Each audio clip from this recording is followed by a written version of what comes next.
It's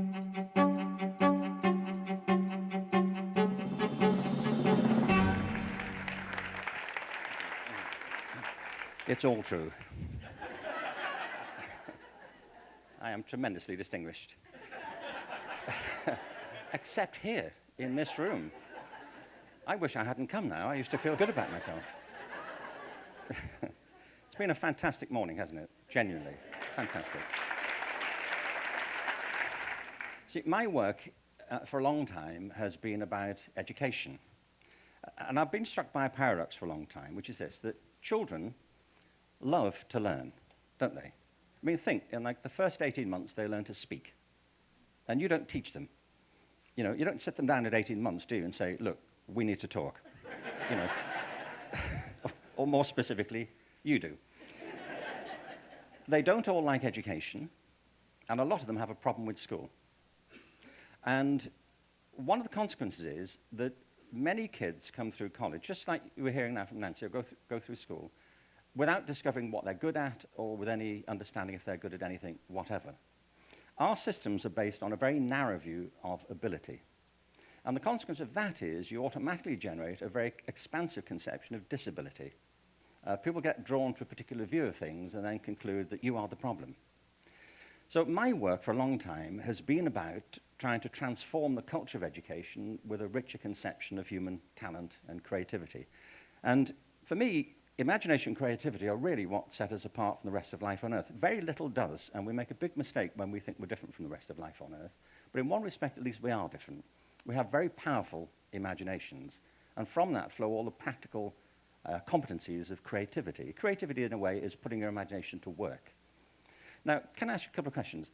How many of you here are doing exactly what you thought you'd be doing when you were 15? Okay, well, look. You may be in the field you wanted to be in, but this life?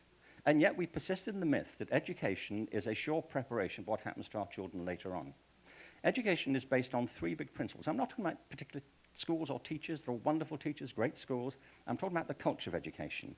One principle is conformity. So we have a narrow view of ability, and if people don't conform to that, we think they're the problem. How many of you have got children of your own? Okay. Or somebody else's, I don't care. You know. And the rest of you have seen such children, presumably. So let me ask you a question. Well, have you got 2 children or more? Anybody? All right. Or seen 2? I'll make you a bet, and I'll win it. My bet is they are completely different from each other. Aren't they? You would never mistake them, would you? Like, which one of you? Remind me. You know, doesn't it? Education is based on conformity. Human life is based on diversity. And that's the problem. Diversity gets crushed in a system that isn't celebrating it, whether it's gender or sexuality or ethnicity or pure talent. The second principle that education is based on is compliance. Most countries now, and particularly in North America, spend literally billions of dollars every year on testing on the basis of standardized criteria. And yet all our children are completely different. And this system is stifling the very capacities on which our children depend, creativity. And the reason that is, I think, is because the third principle is linearity. We think education, or at least it seems that we think education, is like a process of supply and demand. But the truth is, everybody creates their own life. Life is full of dog-leg turns. It's not linear, it's organic. The best evidence of human creativity is your own biography. There have been 100 billion people on this planet, and every life has been different, unrepeatable. Some people have the lives they deserve, and some people never discover the talents inside themselves in order to have that life. And my mission, so to speak, is to reform education based on the principles of creativity and diversity and organic growth. Human resources, I think, are very much like the Earth's natural resources. They are highly diverse. They're often hidden from view. You have to find them, and then you have to decide what you can do with them. You have to develop them. And I think we need to start applying this metaphor of organic growth, of ecological development to our children, because we now face existential problems on the planet. And as we heard earlier, these aren't being caused by the lemurs and the foxes, they're being caused by us. The great gift of creativity is to make connections.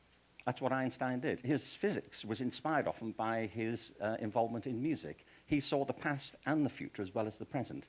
That's the gift of creativity, and we can't afford to stifle it in our children, in our schools. We have to make that front and center of the life that we give them through education. In other words, we want our kids to have the best life they can live by discovering what's inside them in a world that they deserve to have. Thank you.